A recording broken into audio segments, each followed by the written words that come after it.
Hello once again, YouTube. Chris the Nightbringer here, bringing you some StarMade new in Fleetworks, and today we are in my Caldari sector.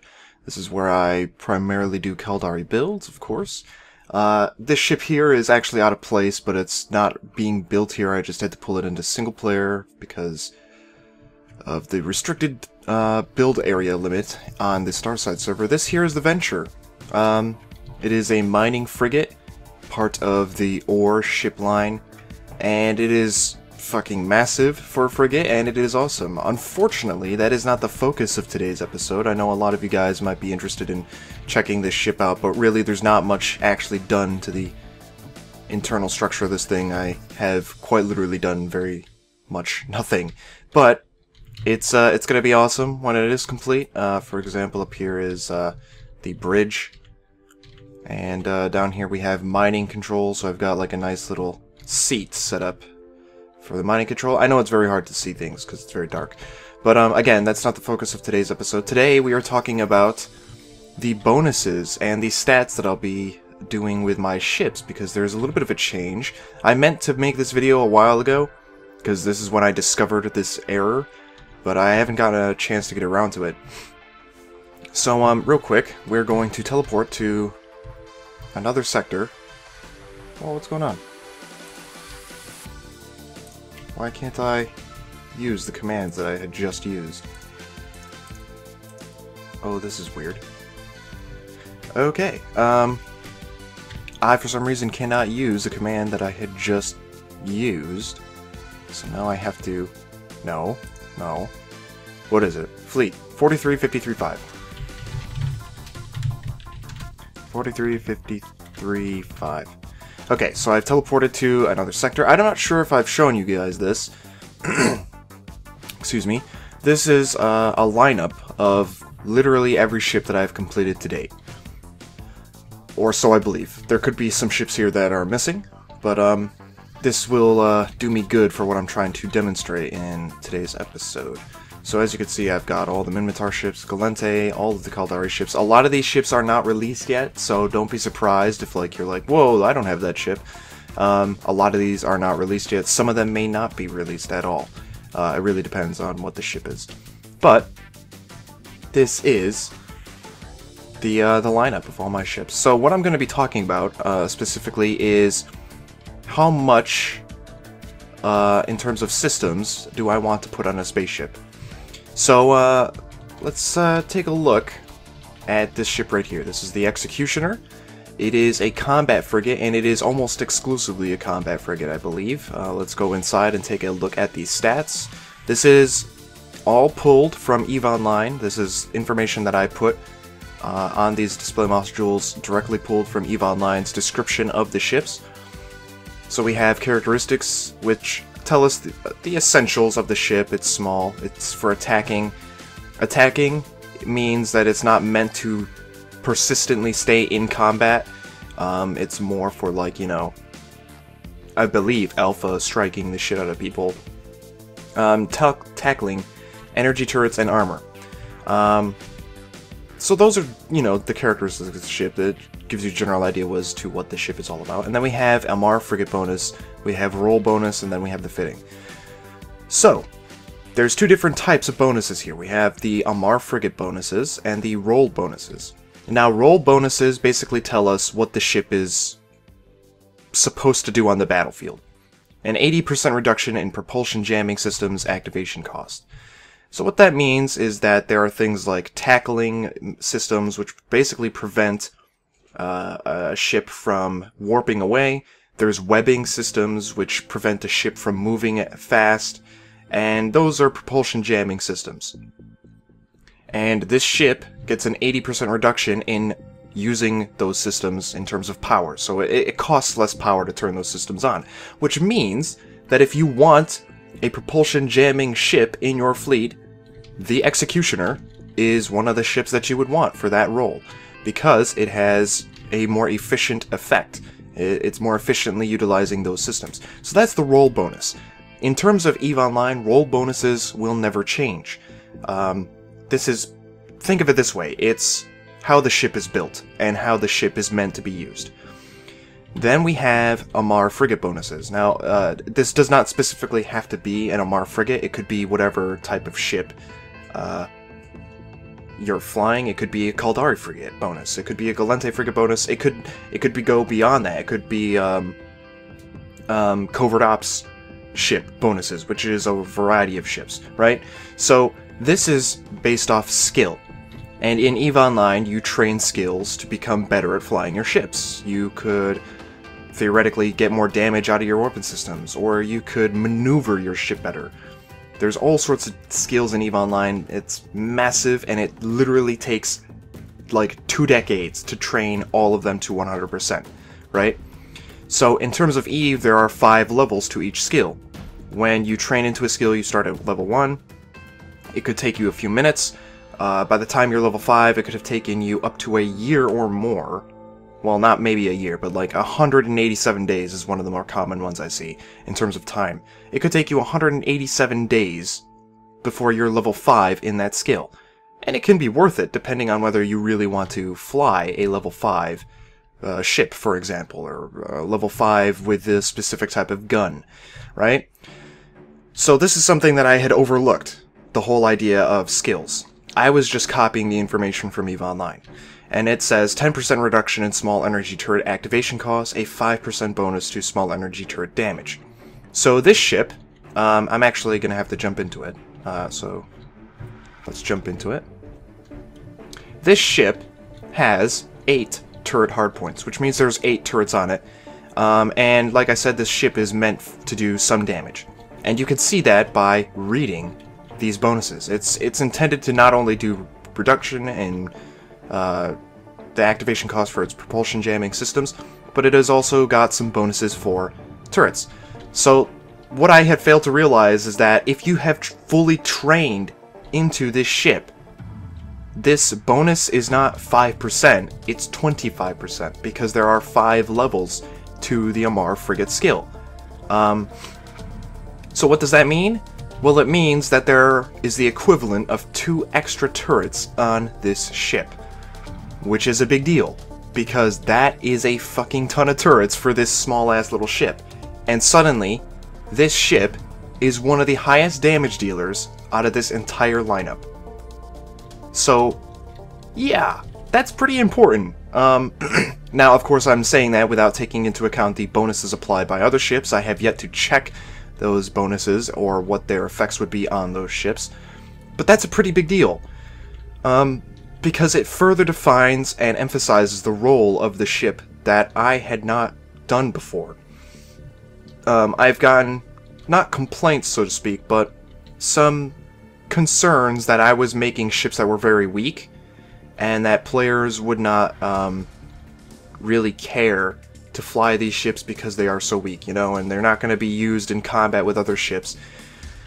Now, I'm not saying that what this does is bring them 100% in line with ships that other players make, but it does bring them closer. It bridges the gap a little bit, and it makes it more comparable and more respectable to fly one of my ships against an enemy built ship, right? So if we take a look at some of the bonuses, I can show you just how this will affect some of these things. I'm not sure if I have correctly copied these over, because a lot of these ships were built before I had realized the distinction between the skill-based bonuses and the ship-based bonuses, so I may have just combined them and called them all just bonuses like this one. I'm pretty sure there's skill-based bonuses tied to this ship and role-based bonuses as well.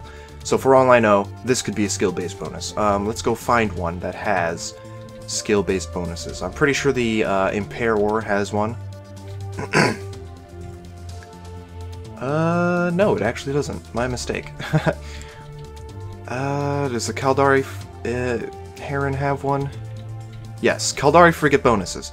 7.5% bonus to core and combat scanner probe strength, 5% reduction in salvager duration. That's a 25% reduction in salvager duration at level 5. 7.5, 7 times 5 is like 35, so it's around 40% bonus to core and combat scanner probe strength. That is a feature that is not in StarMade, so I can't really like replicate that without having these types of scanner probes and stuff like that, but it's a possibility. I'm pretty sure the Velator has one, right? Roll bonus? No? Okay, I'm completely mistaken yet again.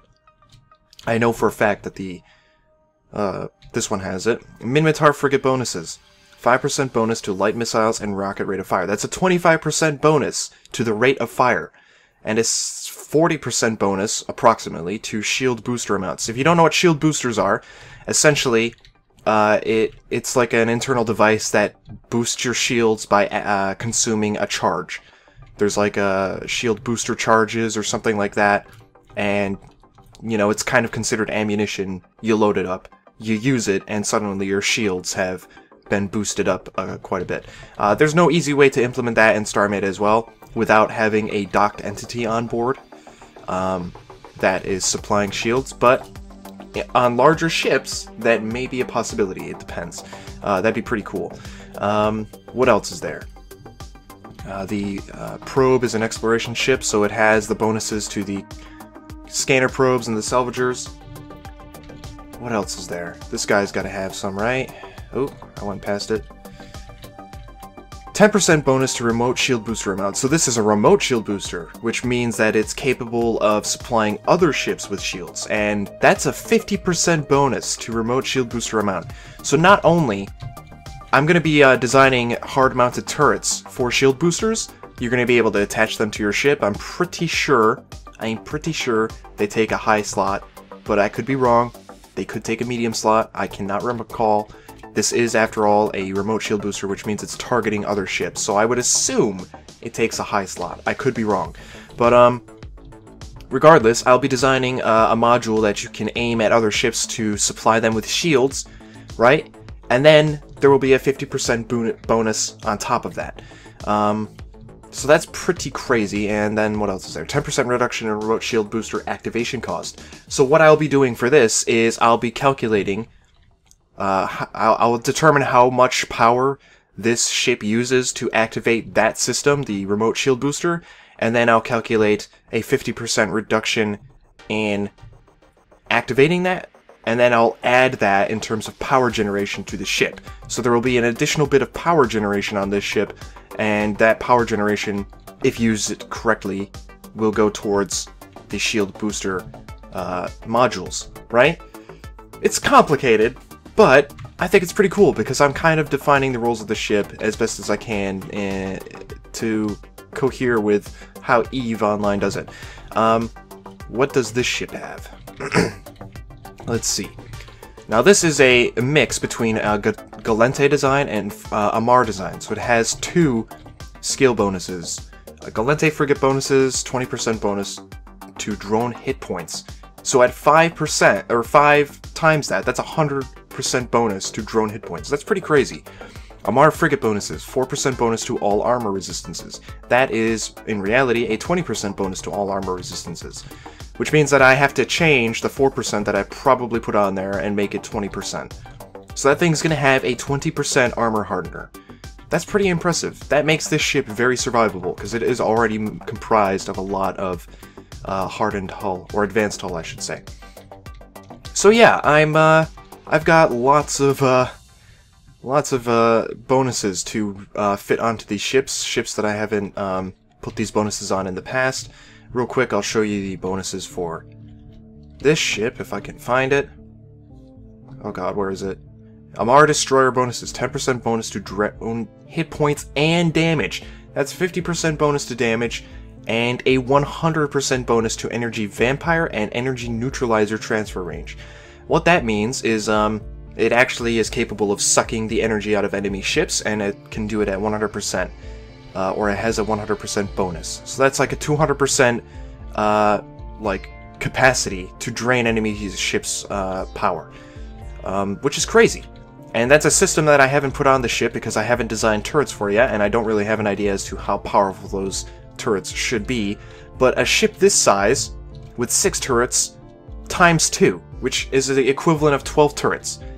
The equivalent of 12 turrets that will be docked around here, right? 12 turrets worth of energy neutralizers attacking one of these smaller ships will indeed drain the fuck out of its power, which is awesome. Which means that I can pretty much fulfill the role of this ship, which is excellent. So, aside from, you know, actually calculating these percentages and bonuses more efficiently and properly and more accurately, I'm kind of thinking that in the future I may also just add systems to a ship to make it fulfill the role to the best of its ability. I do not know.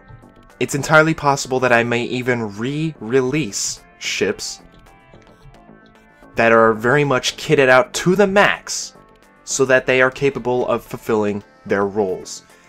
Consider it a second edition of the ship, a second edition variant, I should say. For example, I would re-release the Amar Dragoon.